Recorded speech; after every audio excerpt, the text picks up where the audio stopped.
দ্বীপের এক ব্যক্তি হাজী সাহেব, তিনি গেছেন হজ করতে।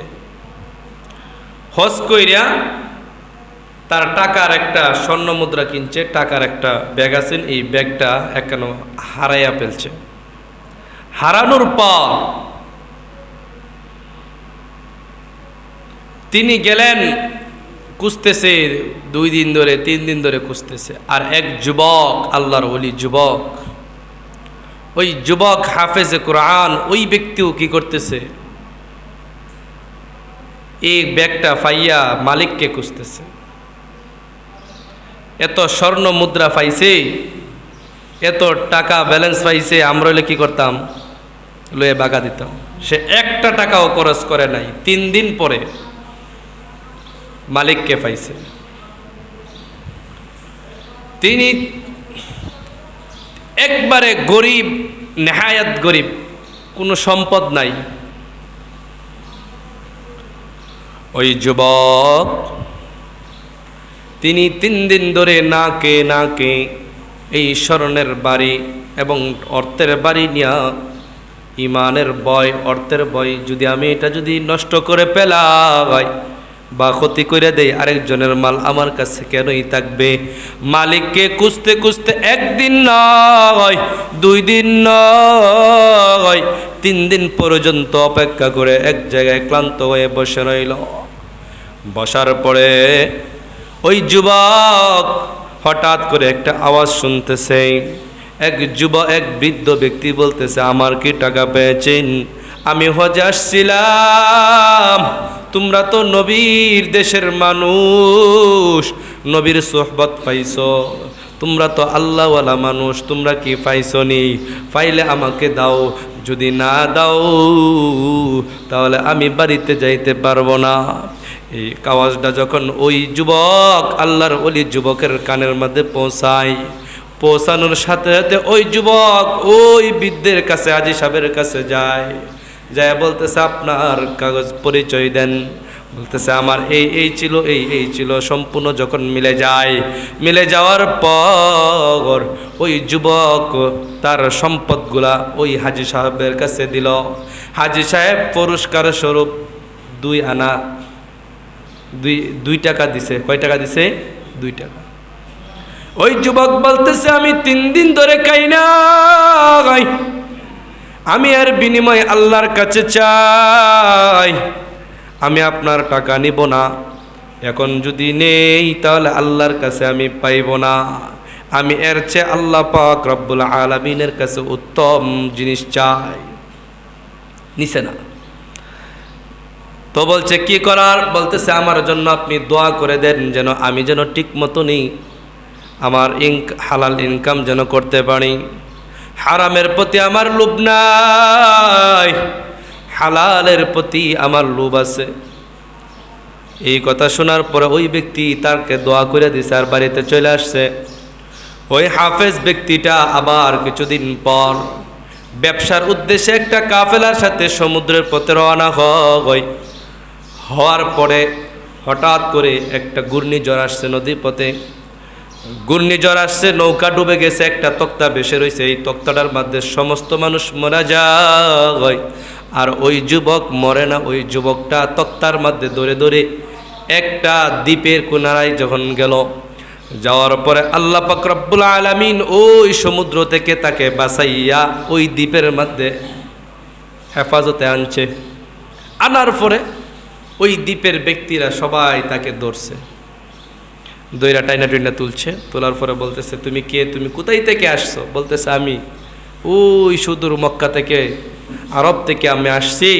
কিসের জন্য? এই উদ্দেশ্যে এগুলা বললো, ব্যবসার কাফেলার উদ্দেশ্যে বেরিয়েছি, সবাই মারা গেছে, আমি একা আছি।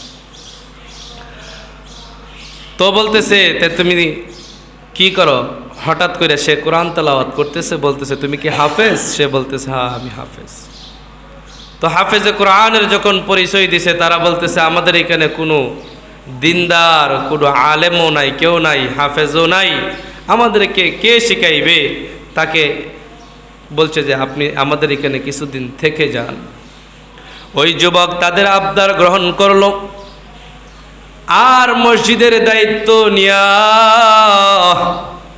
ওই যুবক মসজিদের দায়িত্বে নিয়ে সকালবেলায় ছোট বাচ্চাদেরকে মক্তবের মধ্যে পড়ায়, আর বিকেলবেলায় মুরব্বীদেরকে নামাজের তালিম দেয়, নামাজ শিক্ষা দেয়, কিভাবে নামাজ পড়তে হবে, প্র্যাকটিক্যাল সহ নামাজ শিক্ষা দেয়।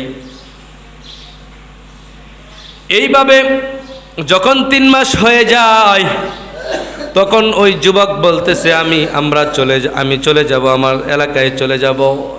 এমন মুহূর্তে কিছু বৃদ্ধ বলতেছে, ওই যুবকটা আসার পরে আমাদের এলাকার অনেক ফায়দা হয়েছে, দিন শিখতে পারছি, নামাজ শিখতে পারছি। ওই যুবকটাকে যেভাবেই হোক আমরা রেখে দিব, এই যুবকটাকে যেমনি হোক আমরা রেখে দিব।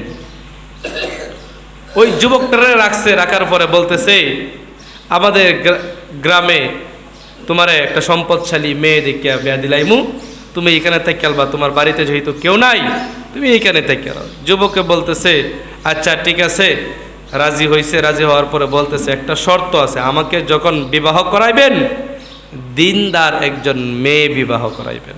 সুবহানাল্লাহ কইতেন না? অর্থ সম্পদ সবই থাকুক, কোনো বাধা নাই, কিন্তু মহিলাটা দিনদার হতে হবে। আর এই গ্রামে অনেক মহিলা অনেক সমাজের মধ্যে আছে, টাকার পিছনে দৌড়ায়।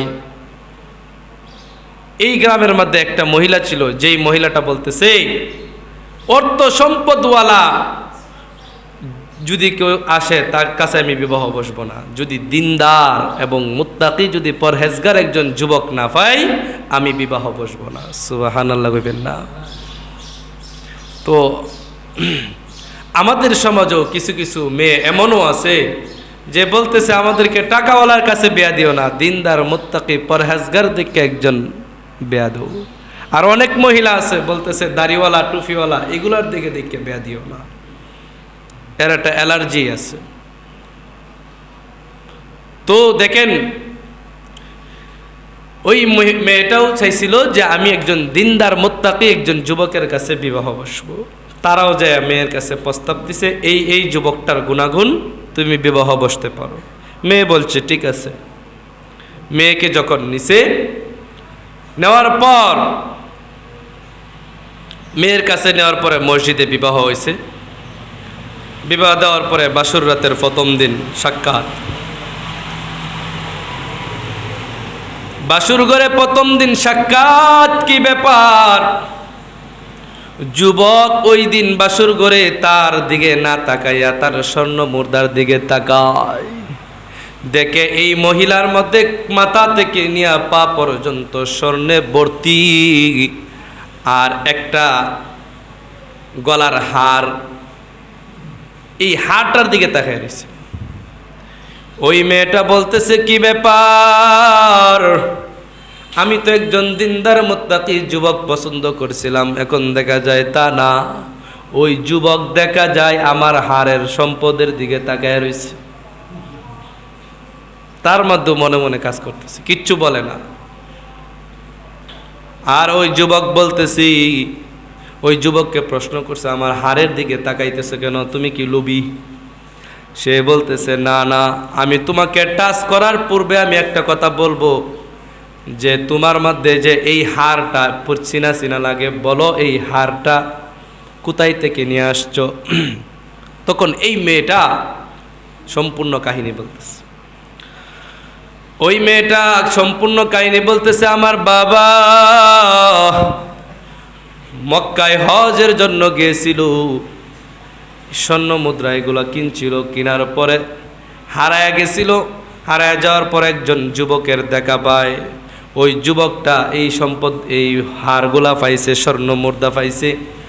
আর ওই যুবকের জন্য দোয়া করেছিল, আল্লাহ ওই যুবকটাকে যদি পাইতাম তাহলে ওই যুবকের সাথে আমার মেয়েকে বিবাহ দিতাম।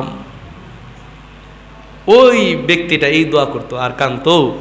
তো অপেক্ষা করছিল ওই যুবকটার কাছে, তো আর পাই নাই, দিনদার মুত্তাকি ফুলাও যুবকও পাই নাই, এই জন্য আর কারো কাছে আমার বিবাহ হয় নাই। আপনি যেহেতু আসছেন মুত্তাকি হিসাবে, আপনার কাছে আমাকে বিবাহ দিয়েছে, আমি এই প্রস্তাবে রাজি হয়েছি। তো ওই যুবকটা কাঁদে, এই যুবকও কাঁদে, চোখ দিয়ে অশ্রু বেয়ে যাইতেছে আর কাঁদতেছে আর কোরআনের ওই আয়াতটা তেলাওয়াত করতেছে যে সবরকারীর পুরস্কার বান্দা যা চাইবে তা থেকে দ্বিগুণ কল্পনা করতে পারবে না, এমন পুরস্কার আল্লাহ পাক রব্বুল আলামিন দান করে। এই যুবকটা তখন বলতেছে যে এই যে যুবকটা যে আমি ছিলাম, এই সেই যুবক আর কেউ না, এই যুবক হলাম আমি। এখন মেয়েও কান্দে আর ছেলেও কান্দে, আল্লাহর কাছে তারা যা যা পাওয়ার, সেই যুবকটা দেখেন সেই দিন 2 আনা 2 টাকা গ্রহণ করে নাই, আল্লাহর কাছে দামি জিনিস পাওয়ার জন্য বলেছিল। আল্লাহ পাক রব্বুল আলামিন দুনিয়ার মধ্যেই যার এমনভাবে দামি জিনিস দিয়েছে, শুধু তা না, এই সম্পদের মালিক বানায় দিয়েছে। এই সম্পদের মালিককেও আল্লাহ পাক রব্বুল আলামিন এই যুবককে দিয়ে দিয়েছেন। এই জন্য ভয় করতে হবে। কেমন ভয়? ভয় করার মতন ভয় করতে হবে।